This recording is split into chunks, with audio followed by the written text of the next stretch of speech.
अस्सलामुअलैकुम। उम्मीद करता हूँ कि आप खैरियत से होंगे। इस वीक यूएस का core PC price index monthly basis पर इंक्रीज और ईयरली बेसिस पर डिक्रीज होकर आया। इसके साथ जो जॉबलेस क्लेम नंबर थे वो स्लाइटली हायर साइड पर आए और फ्राइडे को आईएसएम पीएमआई नंबर्स जो थे वो मिक्स टू वीकर साइड पर रहे। तो ओवरऑल इस वीक का जो डाटा है उसकी बेस पर हम ये नहीं कह सकते कि फेड की जो इंटरेस्ट रेट आउटलुक है उस पर किसी किस्म का इम्पैक्ट पड़ा है। कहने का मतलब ये है कि इस डाटा के बाद हम ये नहीं कह सकते कि फेड जो है वो जल्द रेट कट स्टार्ट कर देगा, ये इतना वीकर डाटा है। स्टिल जो यूएस की इकानमी है वो रिजिलेंट है और फेड जो है आई थिंक के जून से पहले रेट कट जो है वो स्टार्ट नहीं करेगा। बहरहाल उसके अगेंस्ट गोल्ड में हमें एक गैर मामूली जो है वो मूवमेंट नज़र आई है और गोल्ड ने ख़ास तौर पर वीक के जो लास्ट 2 डेज थे, थर्सडे और फ्राइडे की अगर हम बात करें तो $50 के आसपास का जो है वो इन 2 डेज में हमें गेन नज़र आया है।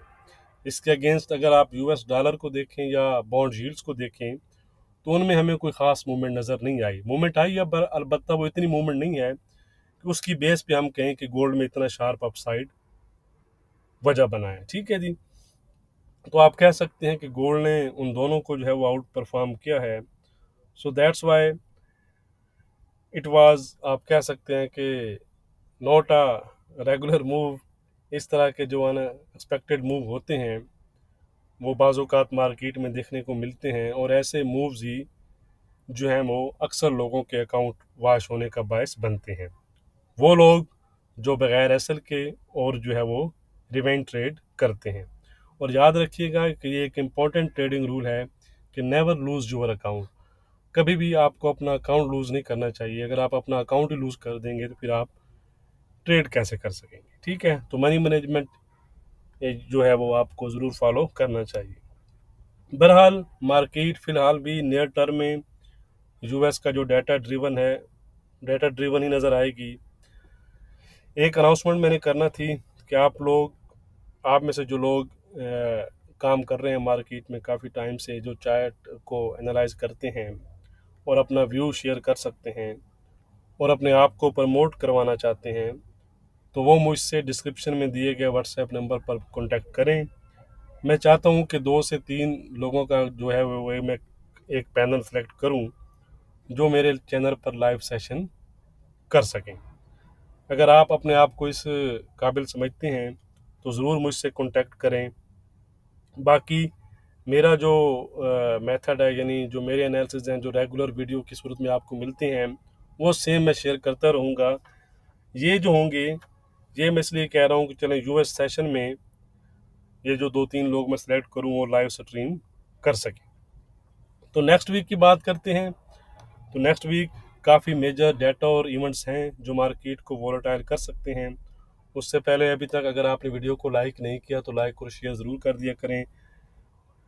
डाटा और न्यूज़ के अपडेट्स के लिए आप मुझको फेसबुक और टेलीग्राम पर फॉलो कर सकते हैं, उनके लिंक भी डिस्क्रिप्शन में दिए गए हैं। और पेड व्हाट्सएप ग्रुप में ऐड होने के लिए आप डिस्क्रिप्शन में दिए गए नंबर पर कॉन्टैक्ट करके डिटेल हासिल कर सकते हैं। तो ये है जी मंडे की अगर हम बात करें तो कोई ख़ास ऐसा डाटा हमें नज़र नहीं आ रहा।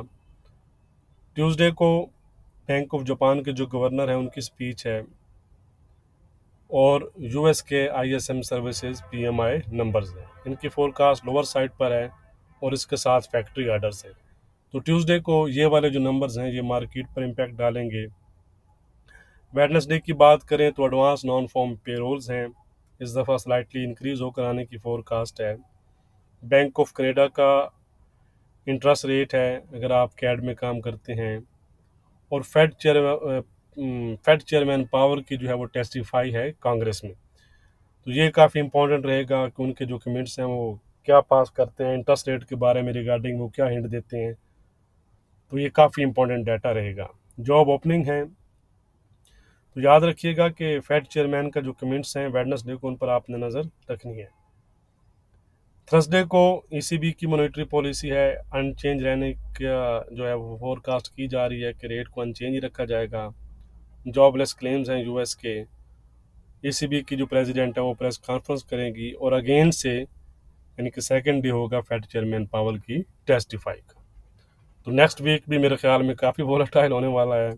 क्यों कि उसके बाद 2 दिन टेस्टिफाई है और फ्राइडे को फिर नॉन फॉर्म पेरोल्स हैं, एवरेज आर्ली अर्निंग्स हैं, अनएम्प्लॉयमेंट रेट है। तो काफ़ी हैवी आप कह सकते हैं कि लोडेड जो वीक है वो नेक्स्ट वीक हमारे सामने रहेगा। तो ख्याल रखिएगा, बगैर एसएल के या बगैर आप मनी मैनेजमेंट के ट्रेड मत कीजिएगा। तो चलते हैं जी चार्ट की जानिब। सबसे पहले DXY को देख लेते हैं। यह है जी DXY। ये मैं बात कर रहा था, आप देखें यहाँ पर 1 2 3 4 5।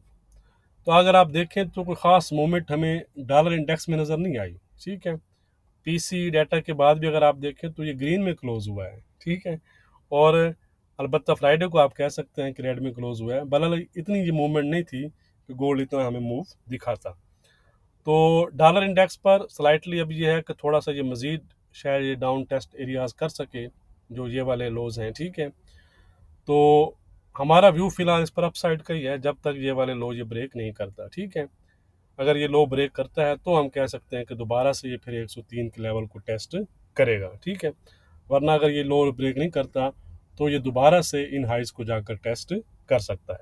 तो इस पर जो हमारा व्यू है वो अनचेंज है। अब हम चलते हैं जी यूएस की 10 ईयर यील्ड्स।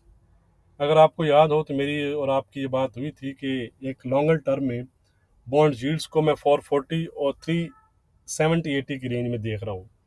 तो अगर आप देखें तो 370-80 के लो बने और 435 के हाई बने। ठीक है, तो ऑलमोस्ट अभी उसी रेंज में ही है। तो इनमें हमें वीकनेस नज़र आ रही है। ये अपने दोबारा से अगर ये इसके बिलो क्लोजिंग देती हैं 418 के नीचे तो ये दोबारा से 410 या 45 तक आ सकती हैं। ठीक है, और यहाँ से फिर दोबारा अपसाइड को मूव कर सकते हैं। तो इन पर थोड़ा सा हमारा जो व्यू है वो आप कह सकते हैं कि फ्लैट टाइप है। अब हम चलते हैं जी गोल्ड के चार्ट की जानिब। यह है जी गोल्ड का डेली चार्ट। अब अगर आप मेरे रेगुलर व्यूअर हैं और मुझे रेगुलर देखते हैं तो अगर आपको याद हो तो हमारी ये बात हुई थी, मैंने आपको एक लेवल दिया था 2040 का कि जब तक 2040 ब्रेक नहीं होता गोल्ड आपका डाउन बाइस में रहेगा, और अगर 2040 के ऊपर क्लोज होगी कैंडल तो 2065 और 2080 जो है वो आपके नेक्स्ट टारगेट रहेंगे। ठीक है, अब आप देखें यहाँ पर ये वाली कैंडल, इसके अगर आप क्लोजिंग देखेंगे तो ये 2044 की है। ठीक है, यानी कि क्लियर ब्रेकआउट किया उसने 2040 का, और उसके बाद फ्राइडे को 2040 को उसने टेस्ट भी किया। इसका अगर लोब देखेंगे फ्राइडे की कैंडल का, फ्राइडे की इंट्राडे सपोर्ट भी था हमारा 240 का लेवल, और उसके बाद 2065 और 2082 का जो है हाई बनाया, लेकिन 2080 मैंने आपको कहा था। तो दोनों लेवल उसने डन किए। तो ये एक लेवल्स की आप कह सकते हैं कि पावर होती है। यहाँ पर आप देखें कितनी दफ़ा उसने ट्राई किया लेकिन ब्रेक नहीं कर पाया। जैसे ही ब्रेक हुआ तो फिर एक शार्प अपसाइड हमें नज़र आया, और इवन आप कह सकते हैं कि हाईएस्ट क्लोजिंग इस दफ़ा उसने दी है 2082 के आसपास की। तो अब मैं इसको ज़रा H4 में लेकर चलता हूँ ताकि हम लेवल को ज़रा इजीली देख सकें। डेली चार्ट पर आपको अपर साइड पर थोड़ा सा चीज़ें नज़र नहीं आएंगी। तो ये है गोल्ड का H4 का चार्ट। थोड़ा सा मैं इसको यहाँ पर करूँ ताकि आप यहाँ पर अगर आप लेफ़्ट साइड पर देखें यहाँ पर, ठीक है, ये वाला, तो इस वीक को आप कह सकते हैं ये इस रेजिस्टेंस एरिया को गोल्ड ने टेस्ट किया है। पिन टू पिन आप कह सकते हैं कि इस एरिया को गोल्ड ने टेस्ट किया है।